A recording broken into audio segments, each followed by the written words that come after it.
sebetulnya di hari ulang tahun ini saya mau berbagi atau sharing ide saya barengan sama kita bisa. Jadi kita di sini tuh ingin sekali bisa membangun yang namanya Kampung Lentera. Kampung Lentera ini adalah suatu tempat yang terintegrasi. Di dalamnya ada rumah, ada sekolah, ada klinik, ada ruang isolasi, ada tempat makan, tempat bermain, ada ayam gitu. Jadi mereka bisa makan telur setiap hari untuk Rumah Lentera. Rumah Lentera adalah yayasan yang dibangun oleh Pak Puger, seorang tukang parkir untuk anak-anak yang memiliki HIV atau AIDS. Nah, bulan Maret saya udah pernah menggalang dana untuk mereka, barengan juga sama kita Kids.com, dan antusiasme dari follower saya, dari teman-teman itu luar biasa. Jadi akhirnya saya pikir, wah ini bisa jadi lebih besar gitu. Cuman mungkin idenya juga harus besar ya gitu, daripada hanya untuk operasional atau kelas aja, kita bikinin mereka satu tempat yang memang mereka tuh itu punya dia gitu. Itu punya mereka, itu rumah mereka. Jadi yang mau kita buatkan adalah satu tempat yang nyaman, aman juga untuk mereka. Karena anak-anak ini selain diusir dari sekolah, kadang di jalan suka dilemparin batu, mau makan di warteg juga suka terima gitu kan. Jadi serba salah lah pergerakan saya, karena kehidupan kan jalan terus ya gitu. Jadi saya rasa daripada kita bikinin satu kampanye yang general, kita fokusin, kita kerucutin sampai ke apa sih kebutuhan dasar mereka. Dari hasil wawancara saya sama Pak Puger, yaitu itu konsep Kampung Lentera yang mudah-mudahan bisa terjadi dalam waktu dekat. Oke, jujur aja waktu itu saya juga nggak pernah berpikir akan bisa sejauh ini. Waktu itu cuma melalui Instagram aja kita bisa menghubungi saya. Terus, Kak mau nggak bantu ini Rumah Lentera punya Pak Puger? Terus kita bisa, saya bilang mau aja sih, tapi ini siapa? Saya mesti tahu dong backgroundnya gimana. Coba deh kamu kirim semua artikel tentang dia. Lalu dikirimin, saya baca semingguan tuh saya baca, cari lagi datanya, cari tahu, oh sejarahnya begini, dia udah pernah masuk di Candy segala macam. Saya tanyain semua, saya baca deh. Saya bilang, loh ini campaign-nya Pak Puger udah 2 bulan dari Januari. Saya tuh bulan Maret masuk, ya Februari akhir Maret. Sedang udah 2 bulan tuh nggak ada uang masuk sama sekali. Pak Puger tuh dapat 0.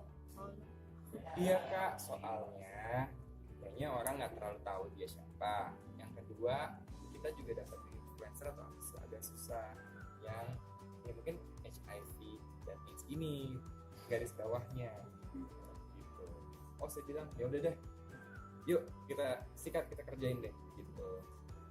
Walaupun saya belum sempat datang ke Solo dan segala macam, kita akhirnya berpindah. Waktu dia mencapai target awal 25, naik 50, naik 100, sekarang 300. Nantinya akan naik di 2,5 miliar. Tapi pas mau 100 saya bilang, wah ini angkanya udah agak gede nih. Aku mesti datang nih ke sana sebelum kita gimana, mesti survei dulu. Nah saya datang. Ketika saya datang, saya nggak expect apa yang saya rasain itu benar-benar seperti sekarang gitu ya. Impact-nya datang ke situ tuh mungkin buat anak-anak itu ya, oh cuma ada, dia juga nggak tahu kali gue siapa gitu kan, tapi ada yang datang aja gitu. Tapi impact mereka terhadap saya itu gila banget.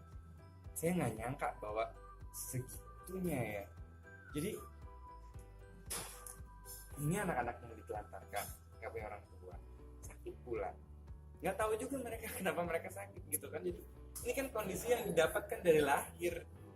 Jadi saya pikir kasihan amat deh, nggak ada yang mau bantu.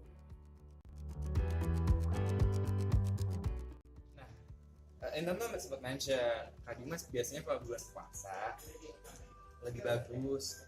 Oh ya udah oke, jadi kita tunggu sampai kita membenahi semua proposal.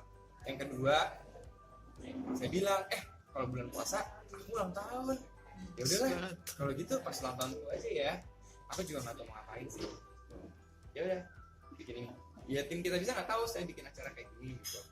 Semua saya yang atur. Mereka tinggal datang. Kalau ulang tahun, setiap ulang tahun berkaitan dengan mana sih? Saya merasa cukup beruntung gitu ya. Maksudnya saya tuh juga bukan dilahirkan dari keluarga yang punya yang amat gitu saya juga bukan yang semua dapatnya gampang gitu, tapi cukup oke lah gitu ya. Dan saya selalu bilang bahwa saya ada di dunia entertainment, bisa mengundang wartawan sebanyak ini walaupun udah jarang ada di entertainment kan juga anugerah. Itu aja udah blessing kan, belum tentu teman-teman wartawan mau datang kalau yang lain. Saya sangat mensyukuri itu. Jadi bahwa ini bisa terjadi semua tuh udah apa ya, udah jalannya Allah gitu ya, bahwa ini bulan puasa, bahwa saya ulang tahun, bahwa teman semua bisa datang, bahwa ada kitabisa.com, bahwa ada Rumah Lentera. Jadi semua udah jalannya, nggak ada satupun yang saya pertanyakan. Jadi ya udah, jadi dijalanin aja. Spesial banget. Saya sih maunya rencananya tahun depan ulang tahun aku juga udah di situ. Itu idenya tuh dalam setahun proyek ini terjadi. Nah, kalau saya sekarang juga saya ditanya mau kado apa sih. Saya udah sampai level yang alhamdulillah tuh udah nggak perlu gitu, bukannya karena berkecukupan ya, tapi udah nggak tahu juga buat apa ya, ini punya itu buat apa gitu. Jadi ya secukupnya aja gitu. Nah, surprise dari teman-teman kantor sama teman-teman biasa saja. Setiap tahun saya sampai gue pas gue lagi gue udah tahu lah, malah kan pasti datang gitu. Jadi memang saya punya lingkungan sahabat yang udah bertahun-tahun, kebanyakan sih dari kecil. Aku juga jarang main sih, jadi teman-teman SMA atau